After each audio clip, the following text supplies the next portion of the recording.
আলাইকুম, কেমন আছেন সবাই? আশা করি খুব ভালো আছেন। আজকে কিন্তু আমি রিসোর্টে চলে এসেছি। রিসোর্টটি হচ্ছে নিঝুমপল্লী রিসোর্ট। মাত্র 100 টাকা খরচ করলে আপনারা এই রিসোর্টটি ঘুরে যেতে পারেন। আজকে আমরা সারাদিন এখানে থাকবো, আপনাদের সাথে শেয়ার করব যে এই রিসোর্টটিতে কি কি রয়েছে।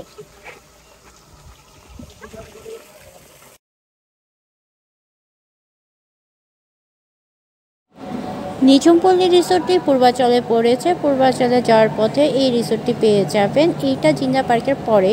আর এখানে হচ্ছে রিসিপশন, রেস্টুরেন্ট এবং হচ্ছে থাকার জায়গা রয়েছে। পুরো রিসোর্টটি খুবই সুন্দর। পুরো ভিডিওতে দেখতে পারবেন রিসোর্টে কি কি রয়েছে। এখানে কিন্তু অনেক সুন্দর সুন্দর ফুল রয়েছে। না ছিঁড়ে ফুলের সৌন্দর্য উপভোগ করুন। এই যে একটা ব্যানার রয়েছে, কথাটা কিন্তু একদম সত্যি। আপনারা যদি ফুলগুলি না ছিঁড়ে থাকেন তাহলে এখানের দৃশ্যটা দেখতে খুবই ভালো লাগবে।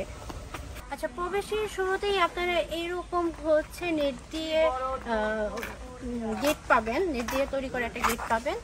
আর এখানে বাচ্চাদের খেলার জন্য মোটামুটি অনেকগুলো জায়গা রয়েছে। আর ফ্যামিলির সাথে টাইম স্পেন্ড করার জন্য এরকম সুন্দর সুন্দর কুঠির রয়েছে। এগুলো খড় দিয়ে তৈরি। এখানে চাইলে আপনারা বিয়ের প্রোগ্রামও করতে পারেন, অন্য কোনো প্রোগ্রাম করতে চাইলেও পারবেন। এখানে স্টেজ করা রয়েছে, আপনারা মনের মতো করে স্টেজ সাজাতে পারেন। আর এখানে 300 থেকে 400 জন লোকের হলো আয়োজন করতে পারেন। পিকনিক স্পটের জন্য এটা একটা বেস্ট প্লেস। এইটা দেখে নিশ্চয়ই বুঝে গিয়েছেন আমি কোথায় চলে এসেছি। এটা নিঝুমপল্লী রিসোর্ট। আমি শুরুতেই বলেছিলাম, আসলে এবার ঈদে এত গরম ছিল, আমরা কোথাও সেরকম যাওয়া হয়নি। আর অনেকেই রয়েছে যারা এই গরমের জন্য ঘুরতে ফিরতে যাচ্ছিলেন না, তাদের জন্য আমি বলবো এটা একটি বেস্ট জায়গা। এটা জিন্দা পার্কের পরে। আর এখানে যে সাউন্ডগুলো রয়েছে, শুধু পাখির সাউন্ড পাবেন, কোনো যান্ত্রিক কোনো সাউন্ড পাবেন না, কোনো বাস, ট্রাক, কোনো যানবাহনের সাউন্ড আপনারা পাবেন না। এই দেখুন পাখির সাউন্ড, আর হচ্ছে নদীর যে কোনো কোনো সাউন্ডগুলো রয়েছে, মানে ঝর্ণার যে সাউন্ডগুলো রয়েছে সেগুলো পাবেন। আর এইটা হচ্ছে পুরো প্রাকৃতিক একটা পরিবেশ দিয়ে তৈরি। এই দেখো, এদিকে আসো। এই দেখো, যেই জায়গাতেই যাই, আর কিছু থাকুক না থাকুক, এই জিনিসটা ঠিকই থাকে। চারিদিকে শুধু ভালোবাসা আর ভালোবাসা। মেনলি হচ্ছে কাপলদের জন্য। তারপরে তো ফ্যামিলি মেম্বাররা আছে, কাপল থেকে তো ফ্যামিলি সৃষ্টি হয়, বুঝছো? এখানে হচ্ছে ব্যতিক্রম না, এখানে হচ্ছে বানানো হচ্ছে কাপলদের জন্য। তবে এখানে খুব সুন্দর একটা জিনিস আমি পেয়েছি, যেটা আমার মনে হয় সবার ভালো লাগবে। এখানে যদি মাছ ধরার ব্যবস্থা থাকতো তাহলে আরো বেশি ভালো হতো। আচ্ছা শোনো, এইখানে যে পুকুরটা আছে না, এই দেখো পুরো পুকুরটা একদম র পুকুর, মানে আর্টিফিশিয়াল কোনো কিছু না। আমাদের হচ্ছে পুকুরগুলো যেরকম হয় পুরো এইরকম, লেকের মতো না। এখানে বসলে আপনি পুরোপুরি একদম হচ্ছে গ্রামের ফিল পাবেন, একদম ঘোলাটে কালার। আমার টাকা কিন্তু উসুল হয়ে গেছে। এই যে বসার যে জায়গাটা, হ্যাঁ, এটা আমি অনেক দিন ধরে খুঁজতেছি কিন্তু কোথাও পাচ্ছিলাম না। সব জায়গাতে এরকম কুড়ে ঘরের মতো করে রাখে, টঙের দোকানের মতো করে রাখে, কিন্তু এই একটা রিসোর্টে দেখলাম যেটাতে সুন্দর করে এই জিনিসটা করে রাখছে। এটা আমি নিসর্গ রিসোর্টে দেখেছিলাম, কাপ্তাই মেবি। ওইখানে আমার যাওয়া হয়নি, অনেক ইচ্ছা ছিল সেখানে যাওয়ার জন্য, কিন্তু আজকে আমি ঢাকার আশেপাশেই হলো এই জিনিসটা পেয়ে গেছি। আমার খুবই ভালো লাগতেছে। আমার 100 টাকা উসুল হয়ে গেছে। 100 টাকা না, 100 টাকা বেশি উসুল হয়ে গেছে।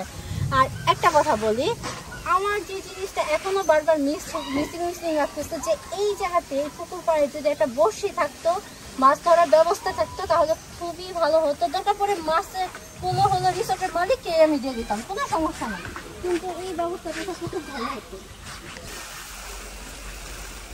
এটা যদি আমি আমার স্টুডেন্ট লাইফে পেতাম তাহলে ফ্রেন্ডদের নিয়ে এসে এখানে সেই রকম একটা আড্ডা দিতে পারতাম। যারা স্টুডেন্টরা রয়েছে তারা চাইলে তোমাদের বন্ধু বান্ধব নিয়ে এখানে এসে জম্পেশ একটা আড্ডা দিতে পারো, গান গাওয়ার জন্য, তারপরে বন্ধুদের সাথে আড্ডা দেওয়ার জন্য। এবং মন খারাপ হলে যদি তুমি এখানে বসে থাকো, 100% শিওর তোমার মন ভালো হয়ে যাবে। আর গ্রামের বাড়িতে গেলে এরকম ছনের হচ্ছে ঘরগুলো দেখা যায়, কিন্তু এতটা সুন্দর করে আসলে সাজানো থাকে না। তোমরা আসলে এখানে সেই ফিলটা পাবা।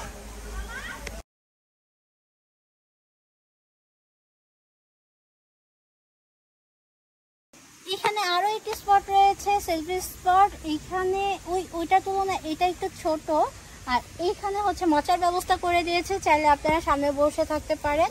এই জায়গাটা অনেক সুন্দর, আরো কয়েকটা থাকলে খুবই ভালো হতো।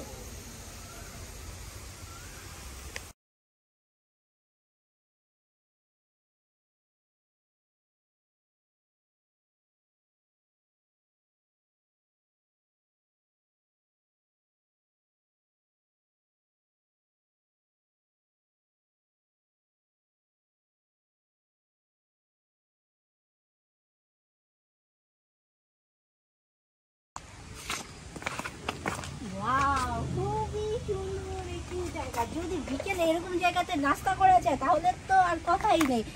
আপনাদের এইখানে 100 টাকা দিয়ে আসলে অনেকগুলো জায়গার কারণে আপনাদের টাকাগুলো উসুল হয়ে যাবে। এখানে 1 2 3 4 5 6 6জন মানুষ অনায়াসে বসতে পারবেন, বিকেলে নাস্তা করতে পারবেন। আর দেখুন, অনেক জায়গা অনেক কিছু দেখেছি, কিন্তু এত সুন্দর ডিজাইন আমি এর আগে কখনোই দেখিনি। এখানে বসে সুন্দর সুন্দর ছবিও হলো তুলে নিতে পারেন।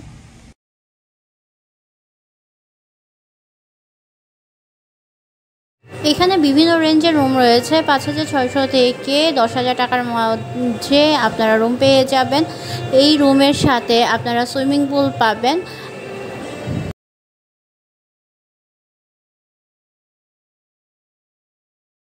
সুন্দর কটেজ রয়েছে, তার সাথে হলো সুইমিং পুলের ব্যবস্থা রয়েছে। আপনারা চাইলে সুইমিং করতে পারেন, এটার জন্য আপনার এক্সট্রা টাকা পে করতে হবে।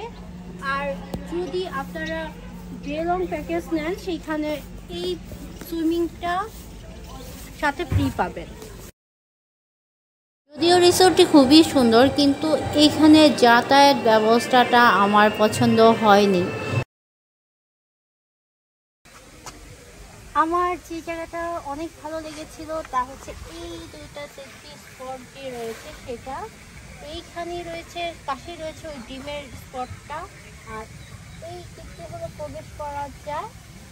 আর 100 টাকার মাঝে এত সুন্দর জায়গা আসলে খুব কমই রয়েছে। আমি এর আগেও কয়েকটা ভিডিও করেছিলাম যেখানে 100 টাকায় আপনি এন্ট্রি ফি দিয়ে বিভিন্ন রিসোর্টের ভিডিও পাবেন, কিন্তু অন্যান্য রিসোর্টের তুলনায় আমার এই রিসোর্টটা ভালো লেগেছে। ওগুলো সুন্দর ছিল, ঠিক আছে, কিন্তু এখানে ছোটোর মাঝে অনেক কিছু করার তারা ট্রাই করেছে। এমন কিছু রিসোর্ট রয়েছে যারা অনেক বড়, কিন্তু দেখা যায় গাছপালা দিয়ে শুধু ঘেরা, আর অন্য কিছুই নেই, ছবি তোলার জন্য সেরকম কিছু নেই, কিন্তু এটা ছোটোর মাঝে খুবই সুন্দর করেছে। আপনারা রিসোর্টে আসতে চাইলে আগে থেকে বুকিং দিয়ে আসতে পারেন, আর নাম্বারটি আমি আমার কমেন্ট সেকশনে দিয়ে দেবো। সারাদিন সময় কাটানোর জন্য সুন্দর একটি জায়গা বলতে পারেন। জায়গাটি যদিও ছোট, কিন্তু অনেকগুলো যে স্পট থাকার কারণে ছবি তোলার জন্য খুবই ভালো, সময় কাটানোর জন্য ভালো একটা প্লেস। কিন্তু এইটা ঢাকা থেকে দূরে। আপনারা চাইলে ওয়াটার বোর্ডে ভ্রমণ করতে পারেন, এটার জন্য আপনারা 100 টাকা হলো পে করতে হবে। সেই জন্য আপনারা 15 মিনিট টাইম পাবেন। 15 মিনিটে 100 টাকা দিয়ে সুন্দর ওয়াটার বোর্ডটা এনজয় করতে পারবেন। আর রূপগঞ্জের ওই সাইডে কাজ চলতেছে বিধায় হচ্ছে রাস্তাঘাটের অবস্থা খুবই খারাপ, তাই আমার যাতায়াতের ব্যবস্থাটা ভালো লাগেনি। ওভারঅল সব কিছুই ভালো লেগেছে। আমি বারবার এই প্রকৃতির প্রেমে পড়ে যাই। আমার এই গাছপালা, গ্রাম্য পরিবেশ এত ভালো লাগে। মাঝে মাঝে এরকম রিসোর্টে আসা উচিত, কারণ ঢাকার মাঝে তো এরকম জায়গা পাওয়া খুবই খুবই কঠিন। এইখানে রেস্টুরেন্ট রয়েছে, খাবারের ব্যবস্থা রয়েছে, কিন্তু খাবার খেতে হলে আগেই হচ্ছে তাদের কনফার্ম করতে হবে, কারণ তারা সেখানে ইমিডিয়েটলি রান্না করে তারপরে হলো আপনাদের সার্ভ করবে, বিধায় হচ্ছে তাদের সময় বেশি লাগে। তবে লাচ্ছি, কফি মানে ড্রিঙ্কস টাইপের যে আইটেমগুলো রয়েছে সেগুলো আপনারা সাথে সাথে পেতে পারেন, কিন্তু অন্য ভারী যে খাবারগুলো রয়েছে সেটার জন্য কমপক্ষে 1 থেকে 2 ঘন্টা আগে তাদের জানিয়ে রাখতে হবে। আজকের ভিডিওটা এ পর্যন্তই। ভিডিওটি ভালো লাগলে লাইক, কমেন্টস এবং শেয়ার করবেন। নেক্সট ভিডিওতে দেখা হচ্ছে নতুন কোনো প্লেসে। আল্লাহ হাফেজ।